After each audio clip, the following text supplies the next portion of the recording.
What we're proposing for the new educational paradigm, the evolving educational paradigm, is something that's a variety of methodologies, a cornucopia of pedagogies, that we can have an interest-led, nature-based, all abilities, all ages together at times, and slowly repositioning in that whole mix the way we view elders and the way we take in their wisdom and integrate it into our lives.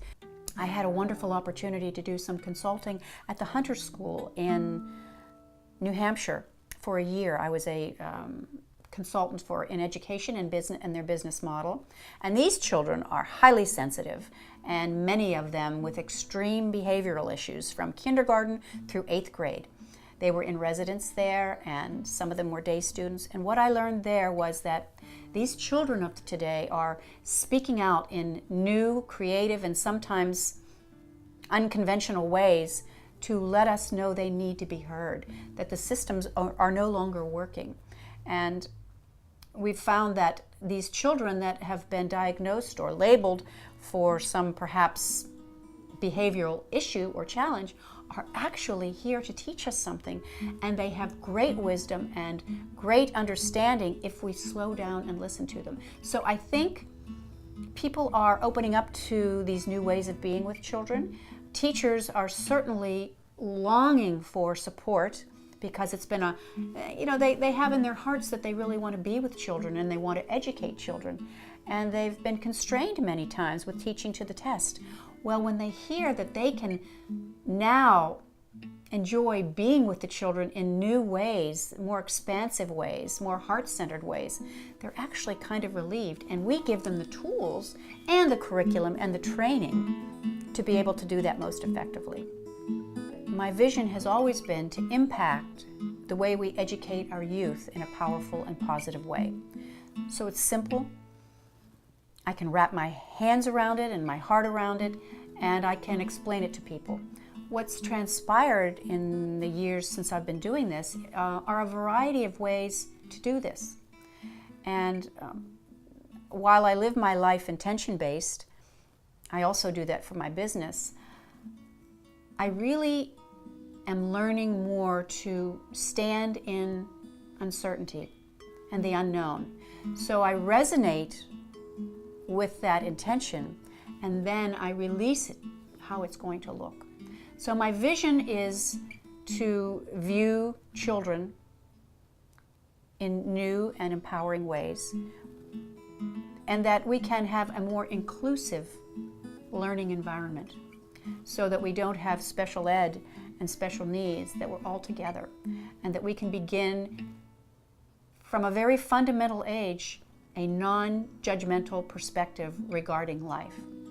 So life as a school, life as a learning center, life as a curriculum, I think ultimately it's about opening up the walls of the schoolroom and realizing that life itself is a school. And let's do it in a fun, whimsical, creative, inclusive manner.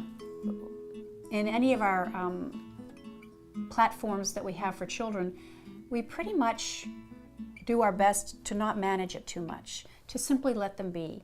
Whether it's in an educational setting, whether it's in a play setting, we let them take charge and become the leaders. And we invite parents and teachers in many aspects to do the same. Certainly we have rules and regulations if it's with a federal school district or an organization. And we're also inviting parents and teachers to relax a little bit in that area. Let the children simply be, and perhaps even turn the tables and have the children as the teacher. They come in fully loaded, and there's not a whole lot we need to do except for to tend to our own inner life, which informs oftentimes the way we are with children. So of course, family and education. And education, when we think of education with the WOW Center, the World of Wonder Learning Center, I like to think of it this way. It's all ages, all learning, all together, all abilities, all the time.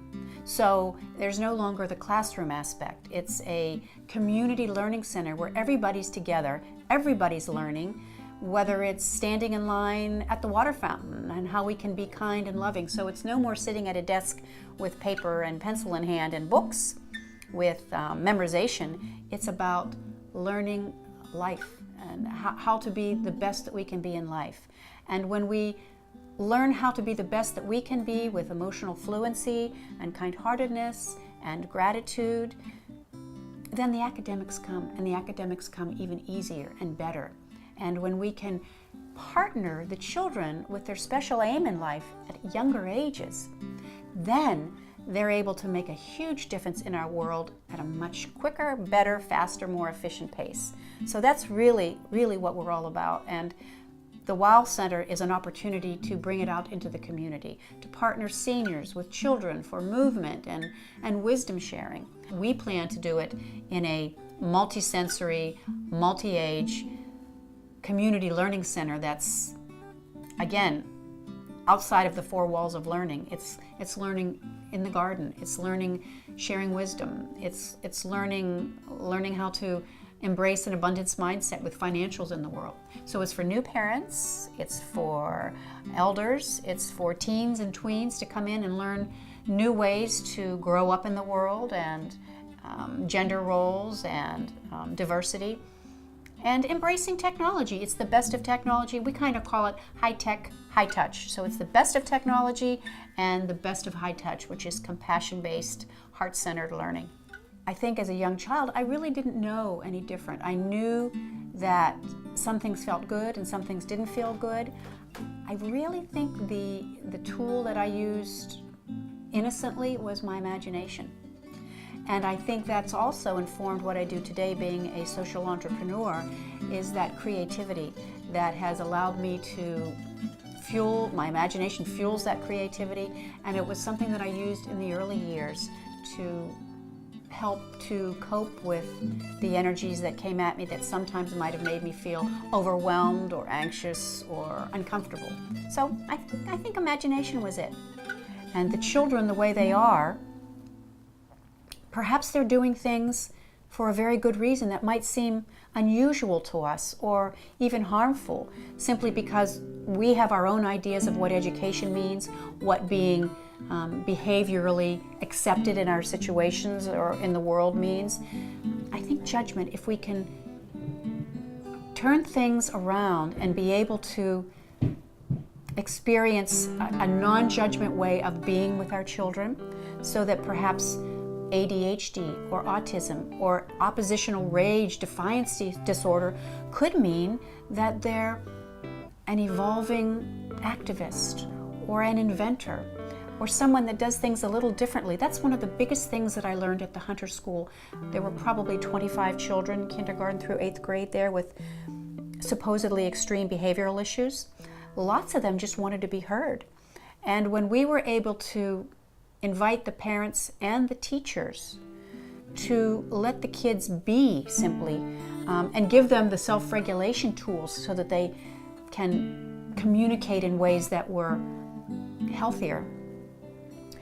There were times when I was at the Hunter School that I actually had a flash of inspiration that the school really wasn't for the kids, but the school was actually for the teachers and the adults, that they were learning their lessons. They were invited to go back to perhaps things from their childhood and their inner child world as adults, that the kids were inviting them through even acting out sometimes, learning about boundaries. And so the biggest thing too is a release of judgment, and also that the kids could be the teachers. They're masters in our midst.